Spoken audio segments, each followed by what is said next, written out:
Hey guys, welcome back to the channel. I'm finally back. I just been busy. As you can, if you keep up with the channel, if you subscribe to the channel, you see we've been doing a lot of RC racing. That is still going on, so you will still get content for that. But a lot of my viewers are on the channel because of my 1986 Buick Grand National. And that's what really started the channel. I've had other cars on the channel, but that's what really started the channel. I took a break from working on it, just to, jump back into this endeavor of RC drag racing.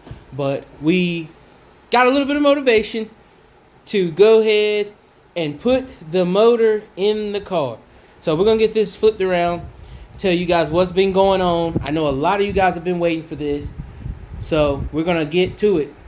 If you haven't already, make sure you like the video, subscribe to the channel. It helps me bring more content. The more subscribers I get, the more likes I get, the more I will post a video, because I have not posted a video on this Grand National in probably 2 months. I've been doing little snippets and stuff like that of RC and builds, but the Grand National has not been on the channel. So with that being said, make sure you like, share, and subscribe. Alright guys, as you can see, the engine bay is pretty clean. We got it painted up. It's dusty because it's been sitting. I did this probably 2-3 months ago. But we got the old motor mounts taken out. So I actually had to cut those out because the bolts kept turning. So we cut the bolts off. We got a grinder in here. Get ready to do a little bit of cleanup work on the pads. And what I mean is calling this the pad. That's because we're going with aftermarket mounts. If you didn't know, this Grand National is going to be a little different. We're going with a sort of like a sci-tie setup, Cyclone Typhoon. It's getting a 4.3 liter 67 millimeter turbo engine. So, little difference. I know, for the Buick enthusiast, I know the Buick platform is a lot better for boost. I know it's a Buick. It's my car. And I want to try something different. And the only reason I went this route, guys, to be honest with you, is because I had the motor. So here's the motor. What we have here is a 1995 L35 high output 4.3 liter engine. And you already know this if you watched the past videos. But we got the heads on. We got the rockers on. We did switch springs, and because this is the biggest camshaft that came in the 4.3 liter, so we switched springs to make sure we accommodate for that. With copper head gaskets, as you can see, we got the 204R hooked to it. This is a fairly new transmission that I obtained. Works great. I drove the car before I took it out of it. It's not the Grand National transmission that came in this car. I do have the Grand National transmission, but I'm unknown of the, the history of that transmission. So I still have that transmission. The plan is to have that transmission rebuilt, but we're going to go with this one because I know it works right now, and this will get me through for a while. I'm probably going to end up ditching the 200R4 anyway, which I didn't want to do, but if I'm going to be trying to throw down some boost, I'm probably going to end up having to go to Turbo 400. It just seems the way everyone's going. But we're going to try this. We may try to rebuild the stock one.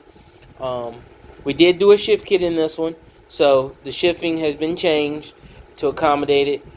But this is a Jasper transmission. I don't know if I think I took the tag off of it now, but the tag was there. Jasper transmission, so pretty good built transmission. We put a brand new detent cable on it that we ordered, a 50-inch, so we can adjust completely from top to bottom and make sure it was long enough to go to the intake. I know a lot of you guys saying, well, how is he going to boost this 4.3 with a 95 4.3 that came with CPI injection, and you can't increase the pressure or anything on that. I had a solution for that. So we went with this. This is kind of a custom built intake. If you go back to my past videos, you'll see the breakdown of this whole intake. But we're running 60-pound Grand National injectors. This is a 4.3 intake, but it's a marine intake. The bottom is cast, the top is aluminum. It does not come with the aluminum elbow, and all this is aftermarket. So we kind of made something here. It does come with the fuel rail, but it does not come with an adjustable fuel pressure regulator to adjust the fuel pressure. So we can turn the fuel pressure up. Go back to my other videos. Make sure you watch them. You'll find out what that fits. And it's completely adjustable underneath the red cap. But that's the intake that's going on. We got our side tie manifolds also here. And we got the turbo in the back somewhere. But we got everything to put this motor in, guys. I've got the downpipes, all that stuff. And the way I set this intake up is it will retain the factory turbo piping from the Grand National. Should be pretty close. But what we're going to do is we're going to get these pads shaved down, clean to bare metal so I can weld to them. And we're going to get this motor slid in the hole. And we'll be back with you guys and show you how it sits in there. I'm also curious to how this intake is going to sit in here and clear the hood. I think I'm going to be fine, but I'm not 100% sure, guys. So let me get this motor in, and we'll be back with you. All right, guys, I'm back after about an hour. A little bit out of breath. I'm not a whole lot of breath. Oh yeah, I love that logo there, Grand National. But after about an hour and getting the wife out the house, we have a product. I got to do some modification, guys, but I'm about to open up the hood and let you see it, because I know a lot of you guys have been wondering what it's going to look like sitting in there. And I'm going to show you the things I'm going to have to do, because it does not directly fit in. A 4.3 any kind of 4.3 block, and I'm using aftermarket small block Chevrolet mount, does not work perfectly in the Grand National, and I found that out. But it's a good thing I have a welder, I have a plasma cutter. We can make some things work. But I know you guys are waiting for me to open this hood, so here we go. Voila. She is in there. A ton of room up front, but she's in there. Alright, so I went with the standard universal small block Chevrolet motor mounts. Thought they would work, and I'm going to have to make them work, guys. So the big deal with this is, as you can see, I'm actually using something makeshift spacer right now to see how much thickness I need to space this up, because I don't have any clearance down there between the oil pan and the crossmember.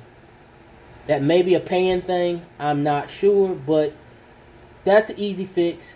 What we're going to do is we're going to take the gold side of this mount, the frame side of this mount, off, get us some steel, take the plasma cutter, cut us a template of the bottom of that, and make a spacer and space that thing up.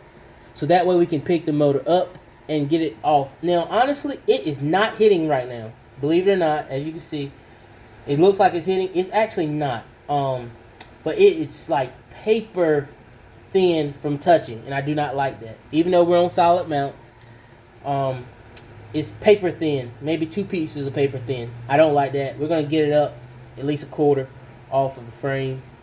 Enough where I can see daylight through it. And I can see daylight through it now. I have a light down there right now, but I want some more clearance. But it's in here, guys. You got plenty of room by the bell housing. One thing I did notice when putting this motor in is that you cannot put it back in the stock location for the transmission crossmember. Not going to happen. It slides back way too far, and these mounts are clean off of the surface area right here. Clean off of it. I mean, I have seen guys put plates and plate it back, but it's too close to my firewall. And I do know that the further you can get a motor back in a car, the better it will perform as far as traction, center of gravity, yada, yada, yada. I know how to do all that, but I'm not really worried about this car. I wanted them on the frame. So, with that being said, as you can see this one here, I got one little ear off in the back here. It's not a big deal. But I can't do anything to these mounts right here until I'm going to show you underneath, guys, what I have to do here. And it's probably about an hour job for me, if that. Oops, I ain't got no light underneath here. Oh, Lord. I hope you guys can see it. But, let's see. This is my transmission mount. And let's see if I can get it to focus. It's kind of hard to see. But right there is the transmission crossmember mount. And it is way off. But I have the motor where I want it. So that's what we're going to ride with. I'm going to cut that perch off with the plasma cutter. We're going to relocate it and extend it probably about an inch to meet the holes in the bottom of the transmission mount. And then that will fix that issue. Now this does set me back because now I have to get a drive shaft. The stock drive shaft will not work in it. It will be too short at this point. We're probably going to end up going with maybe a 3 or 4 more inch drive shaft. But I'll worry about that later on. But we do have the transmission centered in the tunnel. We got plenty of room on both sides to get lines and etc. on. This is what it looks like up here. We got plenty of room for oil filter, lines, etc. That's where I got the light. I was looking for the clearance in there. So that's what we got now, guys. Oh boy, whew. Man, I'm tired. Not really, but my big concern was, would my custom intake clear the hood? And yes, it does. I'm so happy it clears the hood. I don't know what to do, but it just clears. I'm ecstatic. I'm happy. As you saw, I had the hood in the safety latch position, and it has plenty of clearance even after that. So we're good. We're gonna have plenty of room for turbo over here, I believe. Yep, because the turbo's gonna be hanging off the front. I'm happy with the outcome, guys. But I finally got my 4.3 in my 1986 Grand National. I'm gonna end this up, guys. As you see it, if you got any questions, please leave in the comments. It might be some stuff I left out, but I'm happy that I finally got it in. I need to get it off the stand, but it is in. If there's anybody on this channel that I talk to via Facebook or via comments, thank you for all the comments, concerns, heads up. Big shout out to James Churchill, Peanuts Automotive Adventures. Go check him out.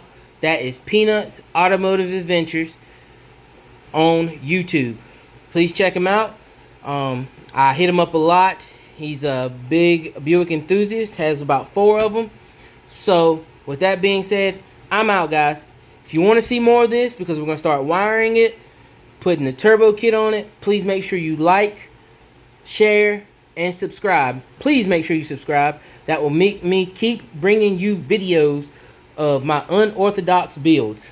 Because I got some Buick guys right now that is just cussing me out because I put a 4.3 in here. But hey, at the end of the day, I can always go back and put a 4.3 in it. I'm sorry, a 3.8. But I used what I had. I think it'll be neat. Not trying to kill the world with this thing, but it'll be something different. So, and I didn't want to go LS. Was not going to V8 this car. Just could not do it. So, peace out, guys. Make sure you subscribe. Thanks for watching.